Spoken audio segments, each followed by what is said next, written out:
တောင်းချီတန်ကြေးရှိတဲ့ luxury Riverview အခန်းတွေကိုဒေါ်လာ3သိန်းထိအထူးလျှော့စီမြန်မာငွေ3,000ကျော်တက်တာခွင့်အဲ့ဒီအပြင်ကိုမှ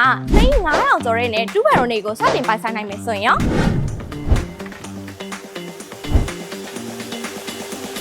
ချက်ချင်းဝယ်ချက်ချင်းနေထိုင်နိုင်ပြီး flexible payment plan နဲ့ညှိနှိုင်းရောင်းချပေးနေတဲ့အပြင်ကိုမှမိုးရ VIP customer တွေအတွက်လည်း15နှစ်ထိအရေးကြရွေးချယ်ဝယ်ယူနိုင်မယ့်အခွင့်အရေးတွေလည်းရှိနေသေးတယ်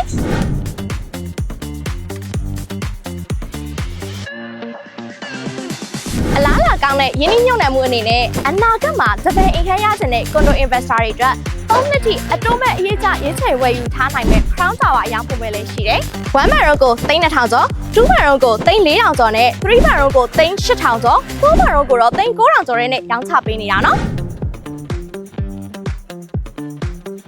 တောင်းမိမဲ့30ရာခိုင်နှုန်းရှိရောလစဉ်350ကနေ300ကျော်ပေးသွင်းနိုင်ရုံနဲ့15နှစ်အရေးကြနဲ့ရမယ်ပြီးပြီးသားကွန်ဒိုအခန်းကိုပဲရွေးချယ်ပြီးတော့ဝယ်မလား3နှစ်ထိအရေးကြရမယ် Crown Tower ပဲဝယ်မလား lifestyle ပိုင်းမွေးနဲ့ချိတ်ဆက်ပြီး registrar တင်လိုက်တာနဲ့ up to 3,000အထိအထူးသက်သာတဲ့ promotion discount တွေလည်းရမယ်ဝယ်ယူတဲ့အခန်းမျိုးစားနဲ့ payment ပေါ်မူတည်ပြီးတော့လဲ iPhone home furniture နဲ့ electronic device တွေကိုပါလက်ဆောင်ထည့်ပေးသွားအောင်ပါနော်